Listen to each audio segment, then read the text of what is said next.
시편 138편. 내가 전심으로 주께 감사하며 신들 앞에서 주께 찬송하리이다. 내가 주의 성전을 향하여 예배하며 주의 인자하심과 성실하심으로 말미암아 주의 이름에 감사하오리니 이는 주께서 주의 말씀을 주의 모든 이름보다 높게 하셨습니다. 내가 간구하는 날에 주께서 응답하시고 내 영혼에 힘을 주어 나를 강하게 하셨나이다. 여호와여, 세상의 모든 왕들이 주께 감사할 것은 그들이 주의 입의 말씀을 들음이오며 그들의 여호와의 도를 노래할 것은 여호와의 영광이 크심이니이다. 여호와께서는 높이 계셔도 낮은 자를 굽어 살피시며 멀리서도 교만한 자를 아심이니이다. 내가 환난 중에 다닐지라도 주께서 나를 살아나게 하시고 주의 손을 펴사 내 원수들의 분노를 막으시며 주의 오른손이 나를 구원하시리이다. 여호와께서 나를 위하여 보상해 주시리이다. 여호와여, 주의 인자하심이 영원하오니 주의 손으로 지으신 것을 버리지 마옵소서. 기도하겠습니다. 하나님, 언제나 우리에게 우리의 영을 깨우시고 우리의 거룩을 깨우시고 우리의 인생의 목적을 깨우기 위하여서 날마다 포기하지 않고 쉬지 않으시고 우리의 삶 가운데 일하시고, 하나님, 때로는 은혜로, 때로는 축복으로, 그러나 때로는 연단과 때로는 고난으로 우리를 끊임없이 깨우시고 흔들으시는 그 하나님의 은혜를 오늘도 우리가 듣고자 합니다. 하나님 아버지, 그렇습니다. 오늘 우리가 하나님을 굳게 믿을 때 그 하나님께서 100% 오르시다는 것을 믿고 우리의 실패의 자리와 우리의 눈물의 강변에서 온전히 살아계신 하나님께서 나에게 주시는 말씀이 무엇인지, 나에게 무엇을 말씀하고자 하시는지 내가 다시 한번 그 말씀을 듣고 나의 노래를 바꾸며 내 인생의 주제를 바꾸는 하나님 놀라운 일이 우리의 삶 가운데 일어나기를 원합니다. 오늘 그 하나님의 말씀이 100% 오르심을 믿고 100% 죄인된 나 자신을 보기를 원하오니 주여, 이 새벽 가운데 우리에게 말씀하여 주시고 우리의 노래가 바뀌며 우리의 삶이 바뀌는 놀라운 새벽이 될 수 있도록 주님께서 오늘도 역사하여 주시옵소서. 믿사오며 살아계신 예수님 이름 받들어 기도드립니다. 아멘. 저희 그 친가에 그 작은아버지가 계시는데요, 이분이 한창 그 전성기인 젊은 시절에 저희 작은아버지가 이제 사업을 하셨었습니다.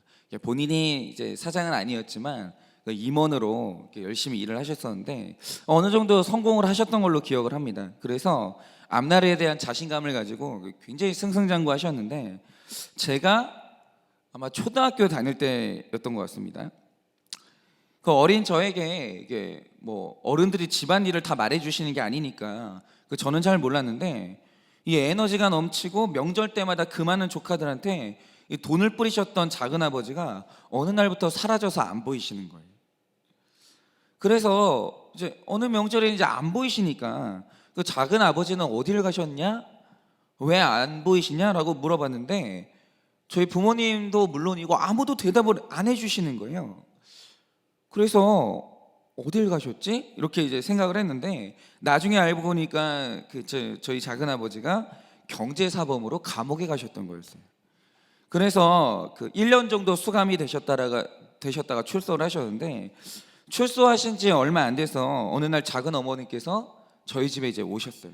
그래서 저희 어머니랑 이제 대화를 나누시는데 제가 이제 들으려고 해서 들은 건 아니고 그냥 그 두 분이 대화하시는 동안 저는 가까운 곳에서 제 할 일을 하고 있었어요.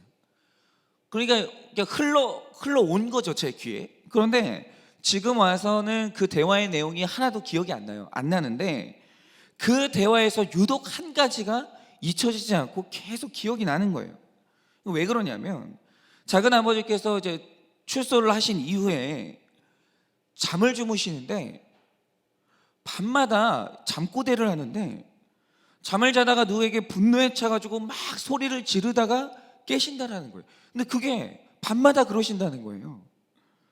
그래서 그런데 이제 저희 작은 어머니가 놀란 게 뭐냐면 뭐 자는 중에 이제 분노를 하면서 잠꼬대를 하는 것도 놀랐지만 잠꼬대를 하면서 그 분노하면서 부르는 이름이 이게 자기 놀랐다는 거예요. 그런데 그 이름이 누구냐라고 하면 작은 아버지의 30년 지기 고향 친구더라는 거예요. 그 30년 지기 고향 친구의 이름을 부르면서 그렇게 분노하면서 깬다는 거예요, 소리를 지르다가. 그래서 왜 이러나, 저희 작은 어머니도 사정을 모르니까 왜 이러나 했는데 나중에 알고 보니까 제 그 작은 아버지가 감옥에 가셨었는데 왜 감옥에 갔냐라고 하면 사업을 할 때 내부 사람이 아니면 도저히 알 수 없는 정보를 누군가 제보를 해가지고 감옥에 가신 거예요. 그러니까 억울한 옥살이는 아닌데 어쨌든 간에 이제 감옥에 다녀오신 거죠. 그런데 도대체 이 제보자가 누구냐? 라고 하면서 찾았는데 알고 보니까 사업을 할 때 형제보다 더 믿고 다 맡겼던 그 고향 친구가 제보자더라는 거예요. 그런데 제가 어제 말씀드렸던 그 사업이 망한 장로님도 그 사업을 결정적으로 망하게 한 배신자가 누구였었냐라고 하면 내가 가장 믿고 신임했었던 그 신복에 의해서 배신을 당했더라는 거예요. 그러니까 이런 거죠. 누군가 나에게 가장 충격적이고 치명적인 공격을 가할 때 여러분 늘 조심하고 불신했던 사람에게 당하는 경우는 없어요. 언제나 가장 치명적인 공격, 내 인생에 가장 이 충격적인 뒤통수를 맞을 때 그게 누구냐면 가장 믿었던 사람한테 당하는 거예요. 가장 믿었던 사람. 여러분 로마의 카이사르가 로마 역사상 가장 위대한 이 황제인데 여러분 그가 어떻게 죽었습니까? 가장 믿었던 양자의 손에 의해서 죽음을 당했어요. 그래서 이 세상에서 그래서 우리의 역사와 우리의 삶이 증명하는 게 뭐냐면 사람은 믿음의 대상이 아니라는 거예요. 그런데 이 세상에서 가장 믿지 말아야 될 사람 중에서도 정말 믿지 말아야 될 사람이 누굽니까? 그게 바로 나예요. 가장 친한 사람만 믿지 말아야 될 대상이 아니라 믿지 말아야 될 사람 중에 가장 믿지 말아야 될 사람은 나예요. 왜입니까? 나라는 존재는 언제나 작심삼일이거든요. 여러분 우리 모두가 경험한 나에 대한 진리가 뭡니까? 나의 어떤 선한 결심과 선언도 3일을 넘기지 못하는 나약한 존재가 나라는 거예요. 그래서 사람이 자존감이 낮다라고 할 때 내 자존감을 낮추고 끌어내리는 사람이 남이 아니에요. 여러분 언제나 내 자존감을 낮추고 내 자신감을 상실케 하는 사람은 바로 나 자신인 겁니다. 내가 살아온 역사가 너는 믿을 만한 존재가 못 된다라고, 나는 너를 믿을 수 없다라고 스스로가 내 역사가 내 스스로를 비난하는 거예요. 그러니까 성경이 사람을 믿음의 대상이 아니라고 할 때 이 말을 역사와 현실이 증명을 해주는데요, 사람을 믿었을 때, 여러분 사람을 신뢰했을 때, 누군가에게 신뢰를 보내면 보낼수록 우리가 반드시 그 신뢰와 믿음에 대해서 받는 보상이 뭡니까? 바로 배신과 실망이에요. 여러분 반드시 사람은 배신과 실망을 보상으로 줘요. 그런데 오늘 말씀에서 이 시인이 말하는 핵심이 뭐냐? 그게 바로 8절이에요. 그러면 사람을 믿으면 언제나 우리는 배신당하고 사람을 믿었을 때 언제나 우리는 그 보상으로 실망을 얻었는데, 그러면 사람 말고 하나님을 믿었을 때, 당신이 하나님을 신뢰했을 때 그 결과로 얻게 되는 보상은 뭐냐라는 거예요. 그런데 오늘 시인이 하나님의 성품 하나를 찬송하고 예배하는데, 여러분 그 성품이 뭡니까? 바로 주의 인자하심과 성실하심이에요. 그런데 인자하심이라는 것은 지금까지 쭉 봤으니까 오늘 한번 깊이 묵상할 게 바로 하나님의 성실하심인데, 그러면 하나님의 성실하심이라는 이 성품이 의미하는 바가 뭔가? 자, 가장 먼저 하나님의 성실하심이 드러나는 기록이 어딘지 아십니까? 그게 바로 성경의 바로 가장 처음 장인 창세기예요. 여러분 이 창세기의 창조 기사라는 것은 하나님의 성실하심과 굉장히 관련이 깊은 기록이에요. 왜 그런가라고 하면, 자, 하나님께서 첫날이었어요. 창조의 첫날 아무 어떤 흑암 가운데 빛을 던지심으로 창조를 시작하셨어요. 그렇게 창조를 시작하셨죠. 그러면서 그의 성실하신 성품이 작동을 하기 시작하는데, 그 성실성이 내놓는 결론이 뭐냐라고 하면 그분이 처음 계획하셨던 그 세상을 완성하셨다라는 거예요. 빛을 처음 던지고 그 다음부터 성실하게 일하시고 그는 완성하셨어요. 그러니까 어느 것 하나도 처음 계획보다 조금 기준을 낮췄다거나 만들다가 중간에 이 정도만 하자라고 하면서 대충 끝내신 것이 아무것도 없어요. 여러분 하나님의 성실하신 성품은 그의 창조를 완성과 완벽으로 이끌었어요. 그러니까 시인이 찬양하는 하나님의 성실하심과 연결되어 있는 게 뭐냐라고 하면 완벽과 완성이에요. 언제나 성실은 이 두 가지와 연결이 돼요. 성실한 사람은 완벽을 만들어내고 완성을 만나요. 그 누구라도 성실이 없으면 완벽과 완성이라는 결과물을 얻을 수가 없어요. 제가 요즘에 이 교회를 한번 뒤집으면서 이걸 계속 체험해요. 여러분, 왜 직원이 사장이 될 수 없는 줄 아세요? 여러분, 사장하고 직원하고 제가 결정적인 차이를 봤어요. 그게 뭐냐? 사장이라는 사람들은 성실해요. 거의 사장 리더들은 완벽주의가 있어요. 얼마나 성실한지 언제나 그들은 완벽을 추구해요. 그런데 여러분, 직원들의 특징이 뭔지 아십니까? 끝날 시간만 기다려요. 언제나 대충해요. 그러니까 직원이 왜 직원이냐라고 하면 결정적으로 사장보다 성실성이 확 떨어져요. 확 떨어져요. 여러분, 그렇지 않습니까? 어딜 가나 여러분, 이끄는 리더랑 따라가는 팔로워는 달라요. 어디에서 결정적인 차이가 나냐? 성실함에서 차이가 나기 때문에 성실함의 차이는 마무리의 차이를 반드시 빚어내요. 달라요. 완전 다릅니다. 그런데 이 세상에서 유일하게 지치지 않고 끝까지 성실하게 할 수 있는 존재가 누구냐라고 하면 그게 바로 하나님이에요. 성경이 말하는 하나님의 성품이 뭐냐? 성실성인데 그 성실성과 그의 창조가 맞닿아 있더라는 거예요. 창조가 아름답게 완벽하게 끝날 수 있었던 이유가 뭐냐? 그가 성실하신 분이었기 때문이에요. 그래서 하나님의 시작은 반드시 완벽한 끝을 담보하는 예정이 있는 거예요. 그는 성실하기 때문에. 그래서 하나님의 성실함을 확신하는 사람이 있다라고 하죠. 그런데 만약 그가 창조의 첫날을 가봤어요. 미완성된 아무것도 없는 지구를 만나게 됐다고 하죠. 그러면 그는 그 미완성된 지구 때문에 불안하지 않아요. 왜요? 첫날 창조를 시작하신 성실한 하나님은 이 세계의 창조를 완벽하게 완성시킬 것을 알기 때문이에요. 그래서 미완성된 지구가 불안하지 않아요. 그의 끝을 예정하기 때문에. 그런데 여러분, 왜 하나님의 성실하심이 기록된 창세기가 왜 중요한지 아세요? 왜 시작한 것을 반드시 완벽하게 끝내는 그 하나님의 기록이 왜 중요합니까? 이유는 뭐냐면 시작하신 일을 마지막까지 완벽하게 이루시는 창조의 성실함이 우리 구원의 일을 시작하신 하나님과 연결되기 때문이에요. 우리 구원과 바로 연결되기 때문이죠. 여러분, 왜 오늘 시인이 하나님이 성실하시다는 사실을 이렇게 찬양하는지 아십니까? 그거 나랑 무슨 상관이에요? 하나님의 성실하심이 나와 무슨 상관이에요? 이유가 뭐냐면 나의 믿음은 반드시 보상받는다는 것을 확신하기 때문이에요. 그러면 어떤 보상입니까? 7절에 나오는 것처럼 내가 환난 중에 다닐지라도 그가 나를 살아나게 하시고 그의 오른손은 마침내 내 구원을 완벽하게 완성하실 것을 믿기 때문이에요. 내 구원이 미완으로 끝나지 않을 것에 대한 확신이 있는 거예요. 이게 끝이 아니야. 절대로 여기서 끝나지 않아. 만약 그가 나에게 구원을 시작하셨다라고 하면 반드시 내 구원은 완성으로 끝이 난다라는 걸 믿는 거예요. 어디서요?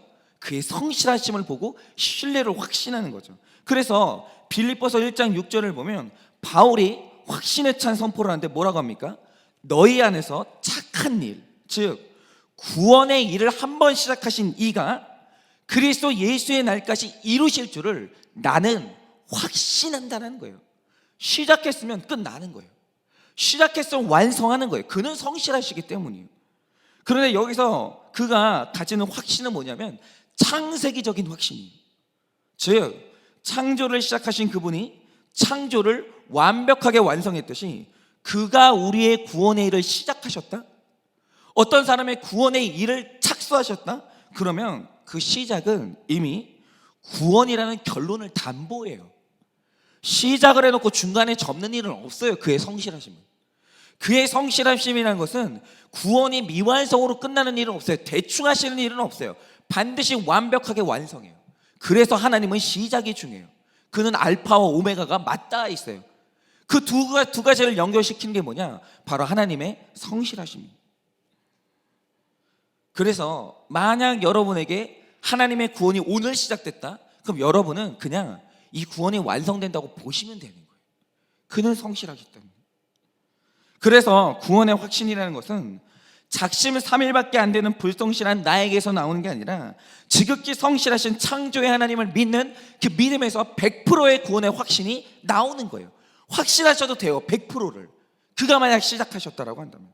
그래서 진짜 신자라면, 이 하나님의 성실하심을 믿는다라고 한다면, 신앙생활을 하면 할수록, 하나님을 알면 할수록 나타나는 현상이 있어요. 그게 뭐냐면 신앙인이 단순해진다라는 거예요. 왜요? 지나간 세월 속에서 일하신 하나님의 성실하심을 확신하기 때문이에요. 여러분, 하나님을 확신하는 사람은요, 특징이 뭐냐면 단순해요. 굉장히 단순해요, 신앙생활이. 그런데 이 확신이 무너질 때 일어나는 현상이 뭐냐? 신앙생활이 복잡해져요. 여러분, 우리 결혼 생활이 이러는데요, 여러분, 남편들에게 진짜로 말로 사랑받는 거 알고요, 본인이 알아요. 남편에게 진짜로 사랑받는 여자들의 특징이 뭔지 아십니까? 결혼 생활이 단순해요. 남편 늦게 오잖아요, 야근하나 보다. 출장 가잖아요, 출장 갔나 보다. 단순해요. 두 가지 생각을 안 해요. 그런데 사랑의 확신이 없으면 그때부터 결혼 생활이 복잡해져요. 여러분, 저는 이 세상에서 가장 불행하고 가장 불쌍한 사람들이 누군지 아십니까? 결혼 생활에서 완벽주의를 추구하는 사람들이에요. 어딜 가든지 알리바이를 요구하고, 당신 정말 여기 가서 영수증 요구하고. 여러분, 이게 왜 그러겠어요? 늦게 오잖아요? 왜 늦지? 그때부터 머리가 복잡해지는 거예요. 누구랑 있지? 출장 갔다고 해도 진짜 출장 갔나? 회사에 전화해 볼까? 진짜 출장 갔는지? 그런데 전화했다가 의부증 있는 여자 취급받으면 어떡하지? 머리가 복잡한 거예요. 그러면 여러분, 그렇게 복잡한 이유가 뭐냐? 확신이 없는 거예요. 확신이 없는 거예요. 확신이 없잖아요? 복잡해져요. 아무것도 아닌데 복잡해져요. 그런데 오늘 나의 신앙생활이 복잡한 이유가 뭐냐? 한 번 시작한 내 구원을 반드시 이루시는 하나님에 대한 확신이 없잖아요. 복잡해져요. 고난이 하나가 일어나도 왜 일어났지? 하나님이 나를 버리셨나? 하나님이 계신가? 5만 가지 생각을 하는 거예요. 헌금 하나를 해도 왜 헌금해야 되지? 이거 하면은 어떻게 되는 거지? 얼마를 내야 되지? 복잡한 거예요. 이유가 뭐냐? 그가 하나님을 신뢰 못하는 거예요. 그 확신이 없으니까 신앙생활이 복잡해지고 올인을 못하고 평안함이 없는 거예요. 그러나 8절에 나오는 것처럼 여호와는 인자하심이 영원해서 주의 손으로 지으신 것을 버리는 일이 없어요. 그런 일은 일어나지 않아요. 대충 끝내거나 중도에 접는 일은 없어요. 여기까지 하자, 그만하자. 야, 이쯤 했으면 됐다, 최선 다했다, 지친다, 이런 일은 없다라는 거예요. 그러니 오늘 사건 가운데서, 질병 가운데서, 여러 가지 내 삶 가운데 무너진 이 삶의 환경 가운데서 신앙이 복잡해지는 분이 있다라고 하면 여러분, 이제 단순하게 가셔야 돼요. 여러분, 한 번 시작한 내 구원을 완벽하게 완성하시는 그 성실한 하나님을 오늘 다시 한번 누리셔야 돼요. 여러분, 단순해지고 평안해지세요. 그는 완성해요. 여러분, 고난도, 실패도, 질병도 내 구원을 이루시는 하나님의 창조의 과정이에요. 반드시 그러합니다. 여러분, 시인은 오늘 그걸 확신하기 때문에 찬송할 수 있는 거예요. 여러분, 찬송은 언제나 단순함에서 나와요. 복잡한 사람은 절대로 찬송 못해요. 여러분, 머릿속에 복잡한데 오늘 말씀 들릴 것 같습니까? 머릿속에 복잡한데 찬송에 집중할 수 있을 것 같습니까? 못합니다. 언제나 단순한 사람, 찬송할 때 찬송하고 말씀 들을 때 말씀 듣고, 여러분, 이 사람이 예배할 수 있는 거예요. 그런데 그 단순한 예배가 어디에서 나오냐? 확신에서 나오는 거예요. 그러므로 여러분, 세상에서 가장 아름다운 신자는 단순한 사람이에요. 단순함이 아름다움의 극치. 여러분, 그러므로 오늘 이 새벽에 오늘 이 확신으로 넘어와서 단순해지기를 바랍니다. 단순해지셔야 돼요. 그냥 믿으세요. 오늘 또 믿으라고 하는데 복잡한 분들 있죠. 믿어도 되나? 진짜 그런가? 여러분, 그거 불행한 거예요. 여러분, 오늘 성실하신 주님, 창조를 완성하신 그 주님을 믿으세요. 그가 이 복잡한 창조를 완성시켰다면 우리 한 사람의 구원은 완성시키시는 거예요. 여러분은 반드시 천국 가요. 하나님은 중간에 우리를 버리는 일은 없어요. 단순해지세요. 그냥 여러분 단순해지면 평안해지고 평안하면 찬송이 나오는 거예요. 그래서 이 새벽에 성신앙 창조의 하나님을 만나 평안함 가운데서 기도하시고 평안함 가운데서 마음껏 찬송하시고 그래서 내 영이 회복되는 여러분들 되시기를 예수님의 이름으로 축원을 드립니다.